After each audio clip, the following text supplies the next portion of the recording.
When I uncovered the widow's darkest secret, I never imagined it would awaken forces beyond understanding, forces that would follow me, haunt me, and force me to confront a curse that could claim my very soul. What begins as a search for answers quickly spirals into a battle between the living and the dead, with truth and forgiveness hanging in the balance. Will I survive the night, or become another name etched on the widow's 3 graves?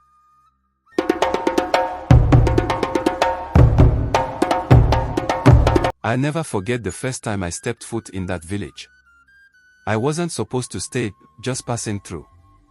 But then I heard the whispers. Not gossip. Actual whispers. Coming from 3 clay jars sitting on the porch of a crumbling house. A woman sat nearby, skin like bronze leather, eyes hollow but watchful. They called her Mrs. Adekoya Williams, the widow of 3 graves. They said she'd buried 3 husbands. No one attended their funerals. No one dared to ask questions. That night, I rented a room nearby. I lay in bed, but sleep wouldn't come. Because through the walls, I heard it again. Whispers. From 3 different voices. Faint. Desperate. Pleading. So I got up. Quietly. I crept back to her compound. And I swear to you, those jars were glowing. Each pulsing softly, like a heartbeat. One whispered, "Help me." Another, "Don't trust her." That's when I knew I wasn't just a traveler anymore. I had stepped into a story deeper than soil. A secret older than the village.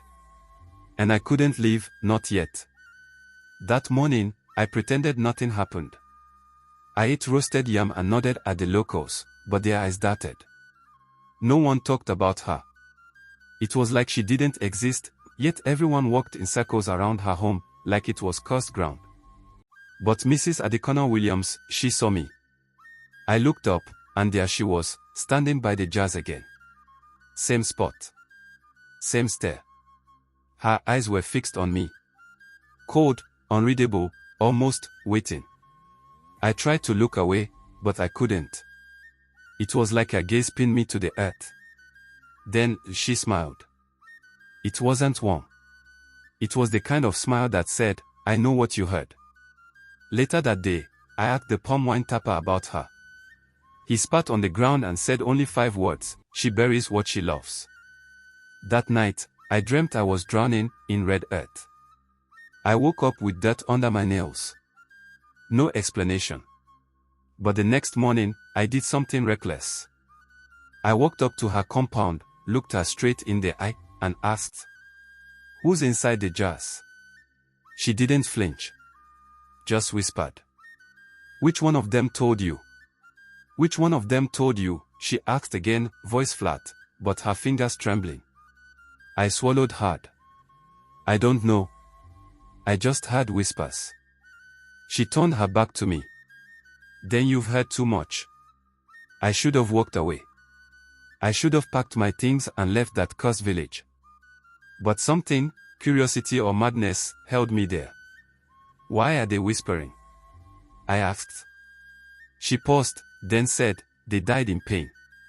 Unanswered pain never sleeps." Just like that, she vanished into her house, door creaking shut behind her.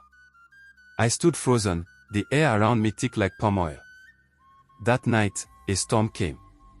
Not rain, just wind. It howled through the trees like it had a voice. My windows shook. The wind spoke in fragments. "You must leave." She lied. "Dig where the mango tree dies." I lit a lantern and held it close. In the flickering light, I saw shadows dancing against my wall, 3 of them. None were mine. I couldn't sleep. I couldn't blink. Because when spirits talk, they don't repeat themselves. The message haunted me, dig where the mango tree dies. There was only one mango tree in Mrs. Adekoya Williams's backyard. It stood tall but strangely withered. Its bark was grey, leaves dry, and no fruit ever grew. I returned after dusk, shovel in hand, heart pounding. Each strike of the soil sounded louder than thunder in my ears. The ground was soft, too soft. I dug until I hit something solid. Not a coffin. A box. Wooden, weathered, and bound with red cloth. Inside. 3 wedding rings. Blood-stained letters. And a baby's anklet. Suddenly, I heard footsteps behind me. I turned. Mrs. Adekoya Williams stood there, face blank, arms folded. "You found what they left behind," she said. "But do you know why?" I opened my mouth, but no words came. She knelt beside the hole, picked up the anklet gently, and whispered, "He was the only one I didn't kill." My blood ran cold. What did you say?" She looked at me, eyes wet, not with sorrow, but fury. "He was taken from me. The others paid." I had unearthed not just a secret, but a confession. I stared at her, stunned. "He was taken," I whispered. She nodded slowly. "He was my first joy. My only child. The gods gave him, the gods took him. But I never accepted it." She looked me dead in the eye. "The men who married me, they promised protection.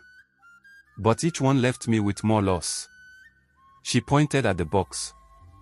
"The rings are theirs. They died for breaking those promises." Her voice broke, finally showing emotion. "They weren't killed by knives or poison. No. I asked the wind. I asked the river. I asked the earth to carry my grief." A chill ran through me. "You cursed them." She didn't reply. Just stood slowly and walked away, leaving me kneeling by that grave of memories. I should have left it there. But I couldn't. I took the letters back to my room, lighting a lantern and unfolding the stained pages one by one. Each letter was a plea, written by her husband. Each one begged for escape. Each ended the same. "She watches me sleep." That night, I locked my door, but I knew the real prison was already inside. I barely slept that night. My door was locked, but my heart wasn't safe. The air in the room was thick, like it remembered things I hadn't seen yet.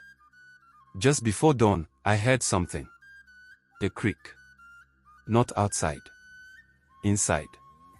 I rose, lantern trembling in my hand, and followed the sound. It led me to the far end of Mrs. Adekoya Williams's compound. A locked room. The door was old, chained shut with rusted metal and etched with symbols I didn't recognize.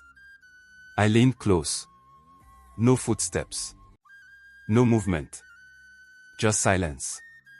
But then, I heard it. A single knock, from inside. My blood turned cold. Another knock. Then whispering. Familiar. The same voices I'd heard that first night. "Free us. Burn the box. Tell her the truth." I stumbled back, heart racing. I wanted to scream, but my voice stayed trapped in my throat. Suddenly, I felt watched. Turning, I saw Mrs. Adekoya Williams standing behind me. "You've gone too far," she said quietly. "That door was never meant for the living." I stepped back, terrified. She added one more thing before walking away. "If you open it, something will follow you." I couldn't stop thinking about the room. The knocks. The whispers. The warning.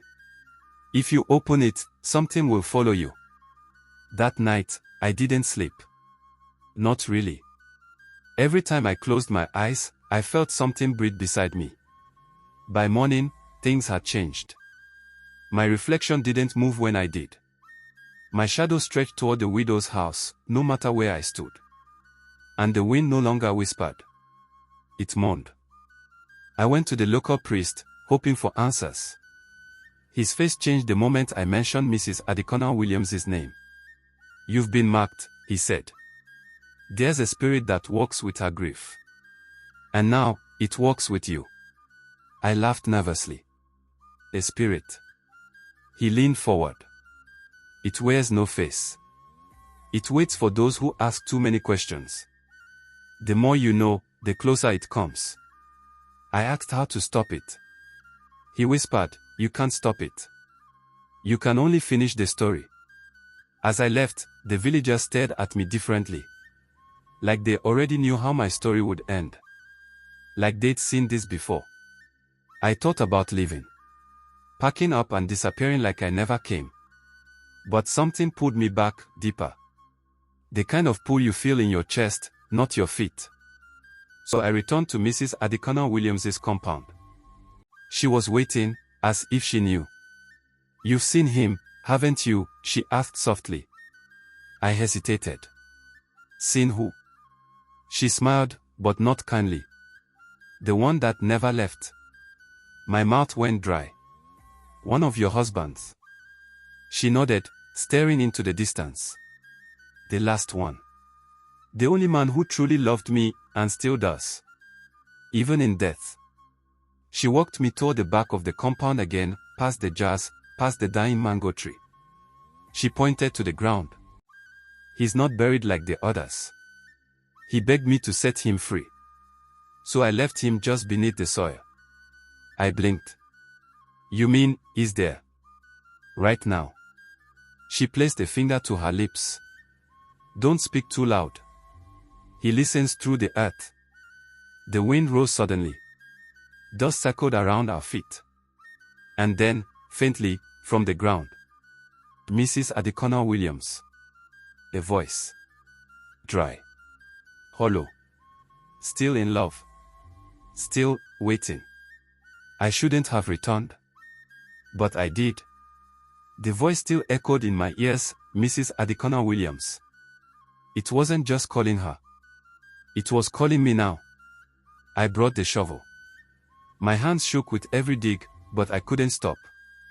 The soil felt warm. Breathing. After a few feet, I hit cloth.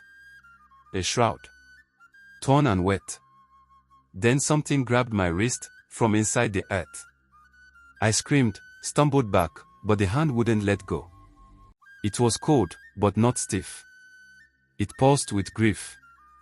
Then, through choked breath, I heard it again. "Tell her. I forgive her." The grip loosened. I crawled backward, heart racing. Just then, Mrs. Adikona Williams appeared, standing behind me like a shadow. "You shouldn't have done that," she whispered. "I heard him," I gasped. "He said he forgives you." She dropped to her knees, eyes wide with sorrow. "He forgives me." I nodded.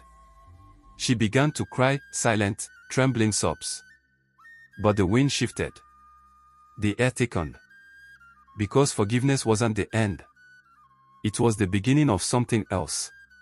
Something darker. Something awoke. That night, something changed. The air grew heavy. The ground beneath the mango tree trembled.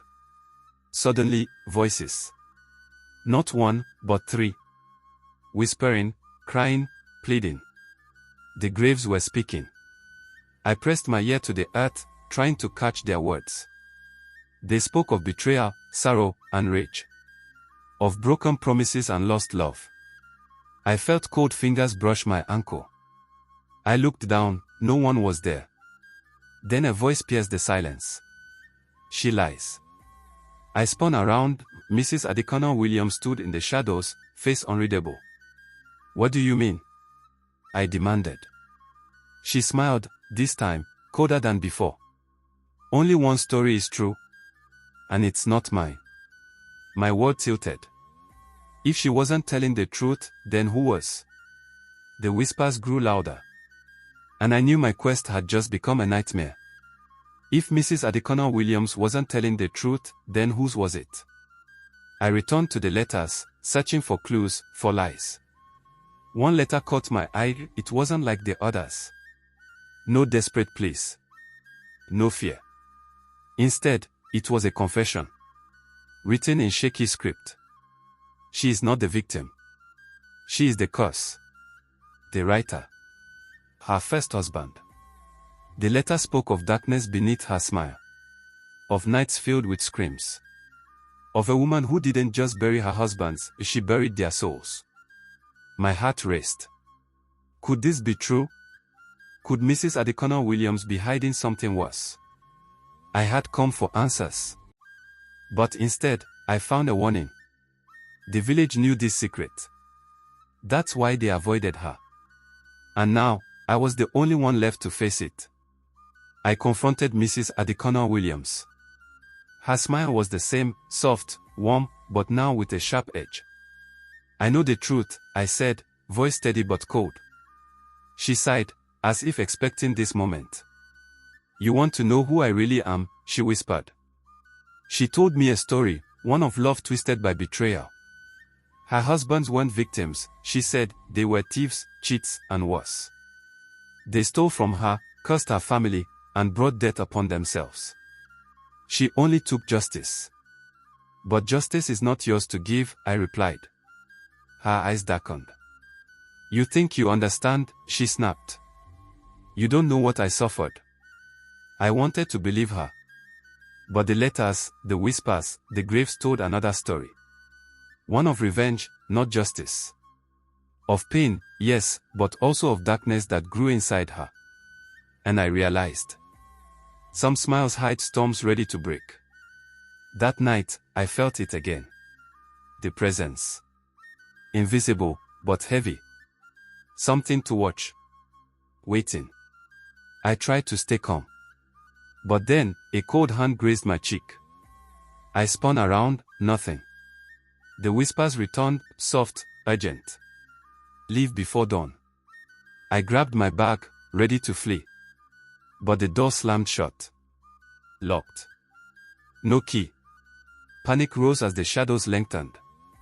Voices multiplied, some pleading, some angry.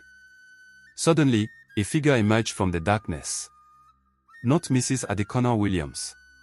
Something else. It leaned close and whispered, "You opened the door. Now you belong." I screamed. The lantern fell, plunging me into darkness.